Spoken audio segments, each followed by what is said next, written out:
공교육 전문가들과 함께하는 입시의 정석 시간입니다. 새학기 첫날 잘 보내셨습니까? 누구나 떨리는 날이지만 새로운 환경에 첫 발을 디딘 고등학교 신입생들은 더 긴장이 컸을 겁니다. 특히나 올해는 고교 학점제가 전면 도입되면서 학교 현장의 변화가 큰데요. 어떻게 적응하면 좋을지 서울청원여고 박문수 선생님과 자세한 이야기 나눠봅니다. 선생님 어서 오세요. 네, 안녕하십니까. 네, 이 기억을 더듬어 보면 이 중학교와 고등학교 생활이 비슷한 것 같으면서도 차이가 컸던 것 같거든요. 이 고등학교 신입생들에게 가장 큰 변화 무엇이겠습니까? 네, 여러 가지 변화가 있습니다. 학교도 바뀌는 게 가장 큰 변화긴 하지만 진로, 입시 관련 측면에서 말씀드린다면 가장 큰 변화는 학교에서 머무는 시간이 가장 커졌다라고 보면 되겠습니다. 우선 등교 시간이 시도마다 차이가 있지만 서울의 경우 고등학교는 8시 전, 중학교는 9시 전으로 중학교보다는 고등학교가 등교 시간이 좀 빠른 편입니다. 하루에 수행하는 정규 교육과정의 양이 6시간 또는 7시간 정도로 비슷하지만 1시간의 수업량이 45분에서 50분으로 5분 늘어나게 되고요. 때로는 수업에서 시간이 연속되는 연강을 하기도 합니다. 일과 후 교육 활동도 있는데요. 공동교육과정이라든지 방과 후 학교, 자율학습 등으로 저녁, 야간에도 교육 활동이 이루어지게 됩니다. 학교에서 중식 외에 석식을 먹게 되는 경우도 있게 됩니다. 근데 또 큰 변화로 본다면 학급의 개념이 좀 달라지게 됩니다. 학생들이 저는 몇 학년 몇 반입니다라는 핵정 학급하고 수업을 어디서 받는 수업 학급이 크게 다르지 않았습니다. 초등학교에서는 그랬지만 고등학교 특히 2학년부터는 이제 같은 학급에서 같은 친구들과 수업을 듣는 과목이 적어지거나 없게 됩니다. 이렇게 따르면 같은 학급 내에서도 시간표가 학생마다 서로 다르게 되고 지필고사의 횟수, 과목의 수도 달라지게 됩니다. 마지막으로 큰 변화라고 본다면 학력평가라는 수능시험과 형태가 유사한 시험을 연간 3회 또는 4회 보게 되는데요. 시험 범위도 넓고 시험 시간도 과목에 따라 100분으로 아주 긴 경우도 있게 됩니다. 따라서 학생들은 시험에 대한 이해와 그리고 집중력을 기르는 부분에 대한 준비, 이런 것들도 관심을 가져야 하겠습니다. 특히 올해 학생들 변화가 많기 때문에 수능 시험이 많기 때문에 이런 앞으로 추후 안내된 내용들 꾸준한 관심과 준비가 좀 필요하다고 보면 되겠습니다. 네, 학교에 머무는 시간이나 또 학교에서 보내는 일과의 측면에서도 굉장히 변화가 커지는데 수업의 측면에서는 어떤 변화가 있을까요? 네, 수업은 과목의 변화보다는 제도나 방식의 변화가 좀 있다라고 보면 되겠습니다. 고등학교 수업 방식은 중학교와 완전히 다르지 않습니다. 다만 과목이 좀 다양합니다. 중학교 같은 경우에는 교과군이 선택까지 포함하면 7개이고 교과 내 과목도 적습니다. 하지만 고등학교는 교과군도 많고 교과 내 과목도 많습니다. 교과의 구성도 공통 과목 그리고 선택 과목으로 나눌 수가 있겠는데요. 선택 과목 안에는 일반 선택, 진로 선택, 융합 선택 이렇게 과목의 특성에 따라서 다른 선택을 하게 되고 성적 처리 방식도 다르게 됩니다. 학생들은 필요한 시기에 필요한 과목을 선택해서 이수하게 되는데요. 수학 과목을 예를 들어보면 공통 과목이 4과목이고요. 일반 선택이 3과목, 진로 선택은 과학 계열의 고등학교의 진로 선택 교과까지 포함하게 된다면 10과목, 융합 선택은 3과목으로 총 20개의 과목이 존재합니다. 그렇다고 모든 20개의 과목을 다 이수해야 되는 건 아니고요. 20과목 중에서 학생의 자신의 역량, 진로 등의 희망에 따라 선택하여 학습하게 되는 고교학점제가 적용되는 것이 가장 큰 특징이라고 보시면 되겠습니다. 고교학점제의 그 배움의 가장 큰 특징이라고 본다면 내가 필요한 과목을 듣고 그다음에 듣고 싶은 과목이 무엇인지를 선택하는 것이 우선 첫 번째가 되겠고요.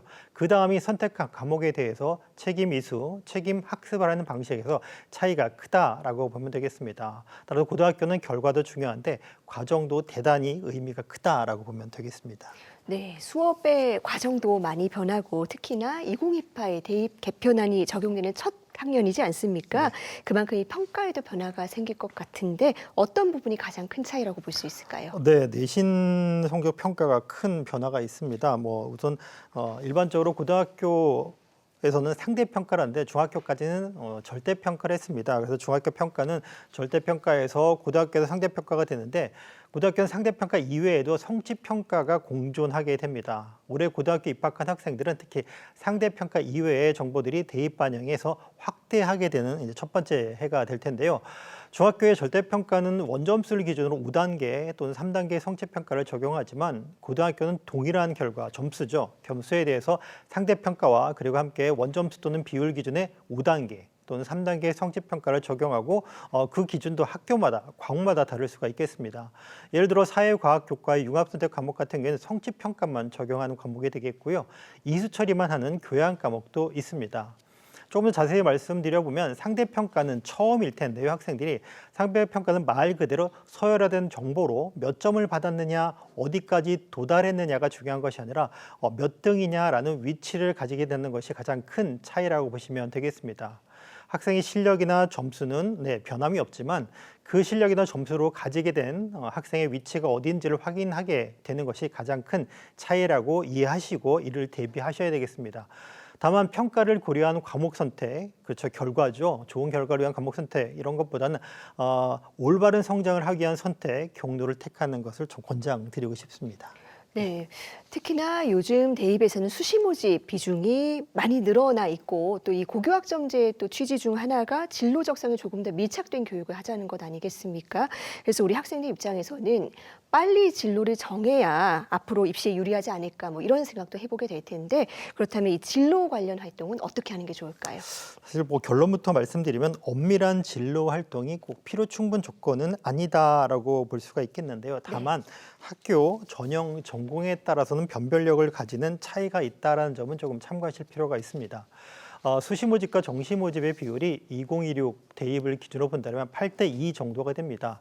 그리고 수시 모집에서 가장 많은 비중을 차지하는 것은 학생 위주 전형, 그러니까 교과 전형, 종합 전형이라고 생각하면 되는데요. 교과 전형은 단순하게 교과 성적만 반영하는 대학이 많은 편이고 지역 균형이라는 형태로 수도권 대학의 10% 정도의 인원을 교과 전형으로 선발하고 있지만 선호도가 높은 대학의 경우에는 종합 전형으로 선발하는 인원이 더 큽니다. 또한 교과 전형에서도요, 학생의 과정을 살펴보는 교과 평가를 시행하는 대학들이 점점 늘고 있는데요. 올해는 서울시립대가 추가되었습니다. 모든 전형은 정량적인 학업 역량을 기반으로 평가를 하는 것이 바탕입니다. 따라서 학생들의 목표와 방향을 가지고 학습하는 것이 필요하겠습니다. 목표는 진로를 포함하는 큰 범주를 학습하는 방식이나 태도로 생각하면 되는데요. 진로에 대하여 명확하게 목표를 가지면 좋겠지만 그게 쉽지는 않습니다. 그래서 1학년 때는 진로를 탐색하고 2학년부터는 그 탐색의 결과로 과목을 선택해서 이수하고 그리고 그런 과목을 깊이 있게 확장 심화하는 것을 3학년 때까지 하면 되겠습니다. 그래서 진로가 명확하면 좋겠지만 진로의 명확성보다는 자신이 학습하는 목적을 생각하며 학습하되 필요한 과목을 통하여 내가 관심을 가지고 어느 수준까지 성장하고 있는지를 보여주면 되겠습니다. 그래서 자기 이해, 학교 이해, 진로와 진학 이해를 바탕으로 교과 성적, 교과 활동을 하는 것이 우선되는 진로 활동으로 이해되길 권장하고 싶습니다. 네, 진로가 명확하면 좋게 하겠지만 목표를 충실히 따라가면서 성장하는 게 중요하다라고 말씀해 주셨습니다. 자, 지금 이제 수업도 길어지고 자율학습의 시험, 수행평가까지 새 학기는 정말 정신이 없을 텐데요. 이 고등학교 생활에 빨리 적응하는 방법이 있을까요? 사실은 열심히 하는 것이 답이긴 한데요. 간단히 제가 두 가지를 꼽는다면 긍정적이고 자기주도적인 태도를 조금 꼽고 싶습니다.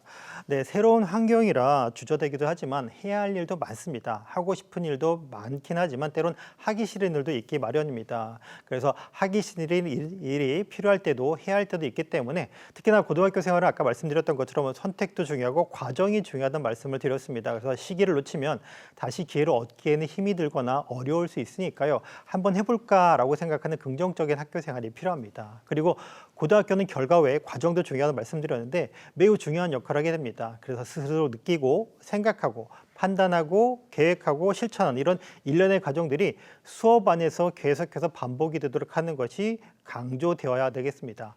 말 그대로 학생들은 수업을 통해서 자신이 하고 싶은 것을 계획하고 실천하고 결과를 확인하는 계속되고 반복된 과정을 학교에서 하게 됩니다. 물론 중학교도 과정이 의미가 있고 과정을 통해서 학생들이 성장했지만 고등학교에서는 결과와 과정이 졸업 이후의 결과에 경로에 직접적 영향을 미치게 된 점을 기억하셔야 되겠습니다. 결론적으로 중학교와 달라진 점들을 비롯하여 고등학교를 잘 이해하고 그 안에서 즐겁게 생활하고 하고 싶은 것을 마음껏 하는 것이 적응도 잘하고 효율도 높이는 방법이라고 말씀드릴 수 있겠습니다. 네, 앞으로 스스로 판단하고 선택하는 일이 많아지는 것이 고등학교 생활의 가장 큰 변화라는 건데요. 긍정적인 태도가 무엇보다 중요하다는 점 우리 신입생들이 꼭 기억을 해주면 좋겠습니다. 선생님 오늘 말씀 잘 들었습니다. 감사합니다.